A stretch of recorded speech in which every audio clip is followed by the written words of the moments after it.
Hello friends. Hello friends, कैसे हैं आप लोग? आशा करता हूँ आप लोग बहुत अच्छे होंगे। तो फ्रेंड्स, जैसे कि आप लोग जानते हैं फ्रेंड्स, हम एनसीईआरटी की सॉल्यूशन सीरीज़ कवर अप करके चल रहे हैं। अब आपके 1 से 7 चैप्टर पूरे 7th क्लास के कवर्ड हो चुके हैं। अब हम 8th चैप्टर से शुरुआत करेंगे, जिसका नाम है एक शर्ट जो भी है कि मार्केट में वो किस तरीके से आती है, कॉटन से लेकर कौन-कौन से जो है वो रोल प्ले करती है, किस-किस प्रोसेस से वो होकर गुजरती है, एंड देन वो आपके हाथ में एक कॉटन फिनिश प्रोडक्ट कि मतलब बेसिकली एक शर्ट के रूप में आपके सामने आ जाता है। ठीक है? तो फ्रेंड्स, चलिए क्वेश्चंस वगैरह हम सारे डिस्कस करके चलेंगे, जैसा कि आप लोगों ने देखा पहले भी। ठीक है ना? तो चलिए, कहता है एक डिड स्वप्ना, आपने अगर एक स्वप्ना की स्टोरी पढ़ी थी इसके अंदर फ्रेंड्स, तो उसमें क्या आपको लगता है कि स्वप्ना को फेयर प्राइस उसकी कॉटन का मिल रहा है? तो फ्रेंड्स, अगर आपने स्टोरी पता होगी तो आपको इसका जवाब होगा नहीं, उसको fair price of the cotton नहीं मिल पा रहा है। उसके रीज़न वगैरह जो होंगे हम आगे डिस्कस करेंगे। वाई डिड द ट्रेडर पे स्वप्ना अ लो प्राइस? कहते हैं कि जो ट्रेडर है वो उसको स्वप्ना को प्राइस कम क्यों देता है? रीज़न क्या है फ्रेंड्स? देखिए, बिकॉज उसने क्या कर रखा है, लोन ले रखा है। लोन का मतलब होता है कि आपने किसी से पैसा ले लिया, ठीक है ना?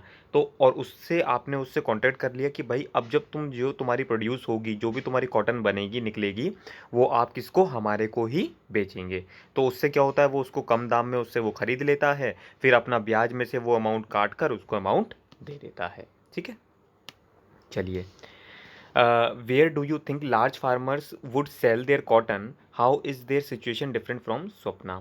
अब कुछ लार्ज फार्मर्स होते हैं फ्रेंड्स, वो क्या करते हैं, जैसे आपके केस में, स्वप्ना के केस में क्या था, उसको उसको बेचनी पड़ रही थी, जबकि जो लार्ज फार्मर्स होते हैं, लार्ज फार्मर्स क्या करते हैं, लार्ज फार्मर्स करते हैं कि भाई आप डायरेक्टली सेल कर सकते हैं किसमें, अपनी फसल को, कॉटन मार्केट के अंदर, तो आपको एक अच्छा दाम मिल जाता है उसका। जैसे मान लीजिए आप गिनिंग मिल वगैरह होती हैं, मैं आपको बता देता हूँ। गिनिंग लिख सकते हैं आप, गिनिंग मिल्स, ठीक है ना? तो जो गिनिंग मिल्स होती हैं ये कॉटन को परचेज कर लेती हैं और इसका अच्छा प्राइस दे देती हैं। ठीक है ना? और बेसिकली क्या था कि भाई देखिए, स्वप्ना तो एक पुअर फार्मर थी बेसिकली, ठीक है ना? और जब ये जो लार्ज फार्मर्स होते हैं, इनके पास खूब पैसा होता है, ठीक है ना? खूब लैंड होती है, ठीक है ना? तो ये क्या करते हैं, अपना पैसा कुछ इन्वेस्ट भी कर देते हैं, ठीक है ना? तो उससे भी इनको अर्निंग रहती है। तो इसलिए ये अपनी सिर्फ एक सोर्स ऑफ अर्निंग पे डिपेंड नहीं रहते, इनके पास मल्टीपल सोर्स ऑफ अर्निंग होता है। ठीक है ना? अब यहाँ पर आपको देखिए एक प्रोसेस दिखाया जा रहा है कि भाई किस किस तरीके से गिनिंग मिल में जाती है, फिर स्पिनिंग होता है, ठीक है ना? फिर यान में कन्वर्ट होता है, फिर यान के बाद उसका शर्ट बन जाता है।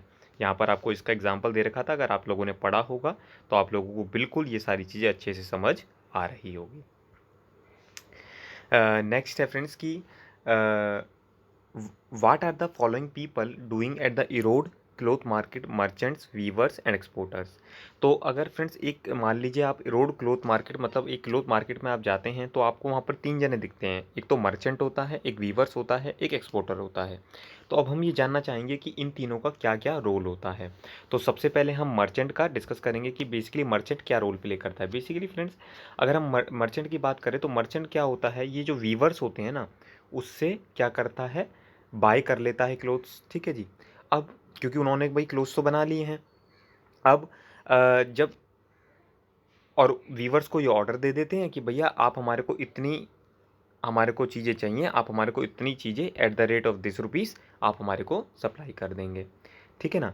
और फिर क्या करता है, अब मर्चेंट के पास सामान आ गया, अब मर्चेंट क्या करेगा, मर्चेंट इसको मैन्युफैक्चरर्स को एंड एक्सपोर्टर्स को बेच देता है, ठीक है ना? ओके, चलिए, यहाँ तक हमारे को समझ में आ चुका है। उसके बाद हम बात करते हैं वीवर्स का। तो फ्रेंड्स, वीवर्स क्या होते हैं, ये क्लोथ्स बनाते हैं, जभी तो भाई आप क्लोथ्स बनाएंगे तभी तो आप क्लोथ्स बेचेंगे ना। तो भाई ये क्लोथ्स बनाते हैं, क्योंकि जब इनसे मर्चेंट क्लोथ्स खरीदता है तो इसका मतलब क्या है, ये क्लोथ्स बनाते होंगे, ऑफकोर्स सी बात है फ्रेंड्स, ठीक है ना? तो इस तरीके से ये अपना माल उनको बेच देते हैं। और उसके बाद ये कह सकते हैं कि आपकी भाई ये यान से क्लोथ्स बनाते हैं, तो ये यान इनका इनपुट हो गया, या इनको कह सकते हैं कि आप ये परचेज करते हैं to convert them into the clothes. Okay, चलिए, अब हम एक्सपोर्टर्स की बात कर लेते हैं। एक्सपोर्टर का क्या मतलब होता है, एक्सपोर्टर का मतलब होता है फ्रेंड्स, जो कि कॉटन क्लोथ्स बाय करता है, ठीक है ना, मर्चेंट्स वगैरह से, ठीक है ना? और फिर इससे क्या करता है, शर्ट्स बनाता है और उन शर्ट्स को फॉरेन बायर्स को, जो कि मान लीजिए यूएस में हैं या फिर यूरोप में हैं, उनको ये सेल कर देता है। ठीक है ना, जो भी उसका प्रॉफिट्स वगैरह कमाता होगा। तो इस तरीके से हमारी जो ट्रेडिंग एक्टिविटीज़ है इन सब की वो काम आती है। ओके, चलिए अब देखिए ये थोड़ी सी हैवी हैवी टर्म्स थी, बट हमारे को अगर हम उनके फंक्शंस जानते हैं तो वो हमारे को क्लियर हो जाता है। नेक्स्ट क्वेश्चन है, in what ways are weavers dependent on cloth merchants, कि भाई जो वीवर्स हैं वो किस तरीके से क्लोथ मर्चेंट्स पर डिपेंड करता है। तो फ्रेंड्स इसके हम रीजंस लिख लेते हैं, आप भी लिख लीजिए। कि भाई देखिए, एक तो वीवर्स को जो काम होता है वो किससे मिलता है, मर्चेंट से मिलता है, क्योंकि मर्चेंट्स ऑर्डर देते हैं वीवर्स को कि भाई हमारे को ये चाहिए, तो एक तरीके से उनको काम को देने वाला कौन है, मर्चेंट है। ठीक है ना, वो टाइप्स बताता है, क्वालिटी बताता है, क्वांटिटी बताता है, प्राइस भी बता देता है।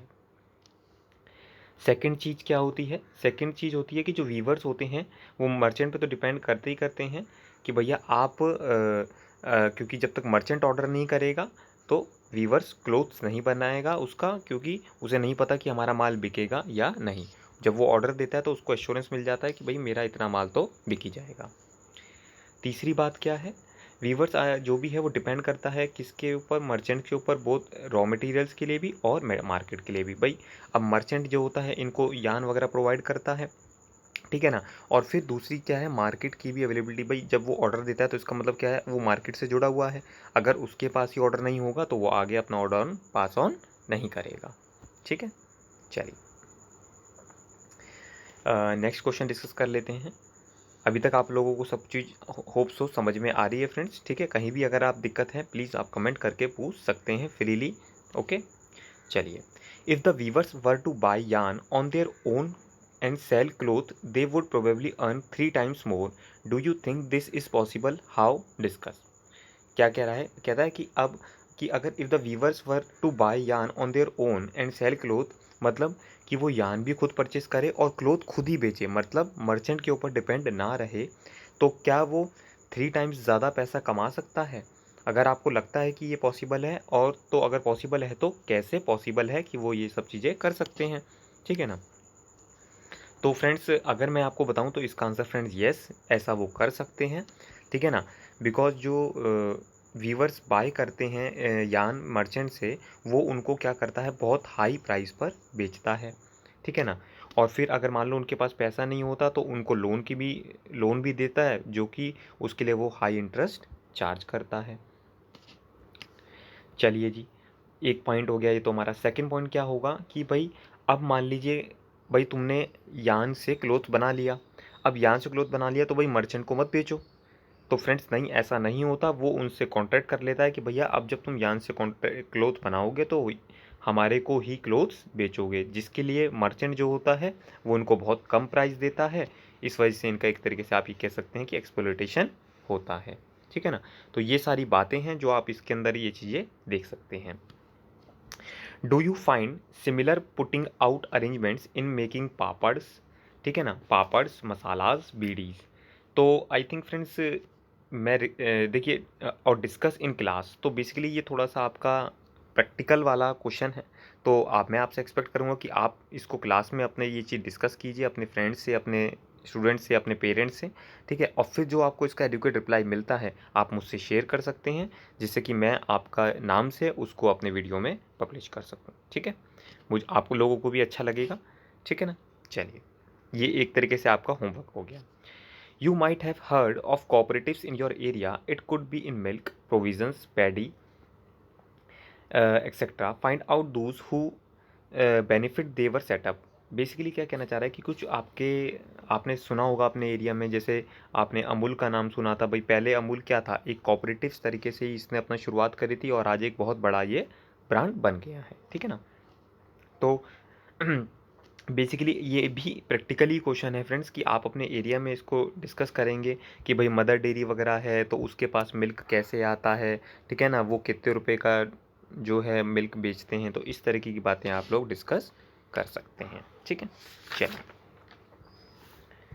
अब हम नेक्स्ट क्वेश्चन की तरफ चलते हैं। कहता है What are the demands foreign buyers make on the garment exporters? Why do the garment exporters agree to these demands? मतलब क्या है कि भाई जो फॉरेन बायर्स होते हैं, ठीक है ना। फॉरेन बायर्स का मतलब हो गया फ्रेंड्स जो कि विदेश के बायर्स है, मतलब जो यहाँ नहीं रहते, इंडिया में हमारे नहीं रहते हैं, जो कहीं विदेश में रहते हैं, जैसे मान लीजिए यूएसए में रहते हैं, तो वो ऑर्डर करते हैं कि भाई हमारे को ये सामान चाहिए, ठीक है ना। तो उनको हम क्या कहते हैं, फॉरेन बायर्स। अब होता क्या है कि जो फॉरेन बायर्स होते हैं वो अपने टर्म्स एंड कंडीशंस पर बिजनेस करते हैं, जैसे कि भाई हमारे को इस प्राइस पर गुड्स चाहिए, हाई स्टैंडर्ड ऑफ क्वालिटी चाहिए, ठीक है ना। अगर टाइमली डिलीवर नहीं किया तो हम आपसे गुड्स नहीं परचेज करेंगे, टाइमली पेमेंट नहीं करेंगे, तो और ठीक है, डिफेक्ट और कुछ भी दिक्कत हुई तो आपको हम गुड्स वापस कर देंगे, ठीक है जी। चलिए, सेकंड पॉइंट क्या होता है आपका कि जो भी गारमेंट एक्सपोर्टर्स वगैरह है वो डिमांड जो है फॉरेन बायर्स की फुलफिल तो करते हैं, बट जो सारा प्रॉफिट होता है वो कौन कमा लेते हैं, फॉरेन बायर्स ही सारा प्रॉफिट कमा लेते हैं, ठीक है ना। तो ये कहीं ना कहीं एक तरीके से हम लोगों का एक्सप्लोटेशन सी हो जाता है, ठीक है। चलिए नेक्स्ट पढ़ लेते हैं। कहता है why do you think more women are employed in the Impex garment factory. आप लोगों ने देखा था कि फ्रेंड्स की सबसे ज़्यादा वीमेन का जो है पार्टिसिपेशन या कह सकते हो जो एम्प्लॉयमेंट रेट है वो बहुत ज़्यादा है। इसका रीज़न है फ्रेंड्स कि देखिए, एक तो वो ज़्यादा पढ़ी लिखी नहीं होती थी, इस वजह से जब पढ़ी लिखी नहीं होती तो उनको ज़्यादा से ज़्यादा वहाँ पर एम्प्लॉयमेंट मिल जाता था, पहली चीज़।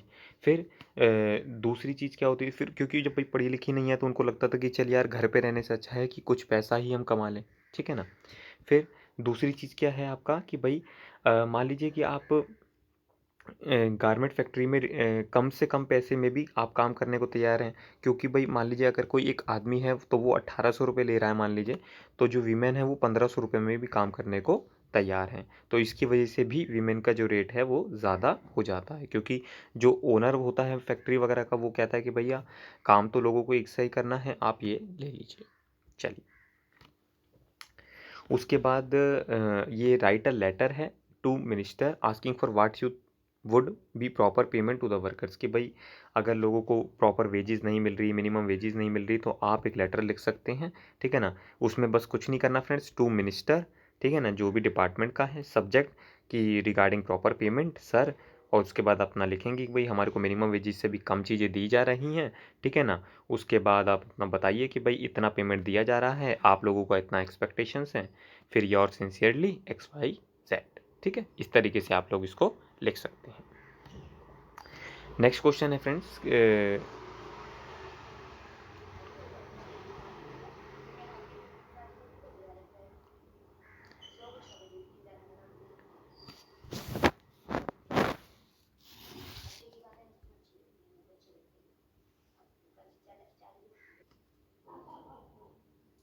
तो चलिए नेक्स्ट क्वेश्चन की तरफ चलते हैं, जो हमारी एक्सरसाइज का पार्ट बनता है।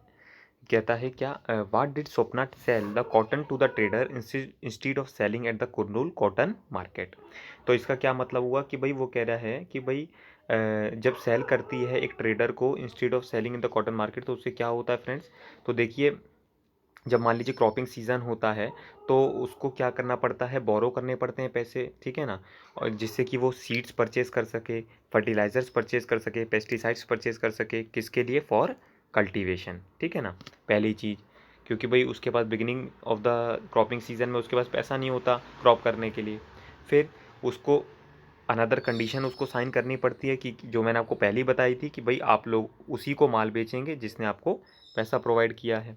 चलिए, तीसरी चीज़ क्या है कि भाई आपको जो है कि उसी को सेल करना पड़ेगा और उसी के प्राइस पर, जो वो प्राइस बता देता था। तो फ्रेंड्स इसमें क्या होगा, एक तरीके से आपका तो कोई अधिकार हुआ ही नहीं।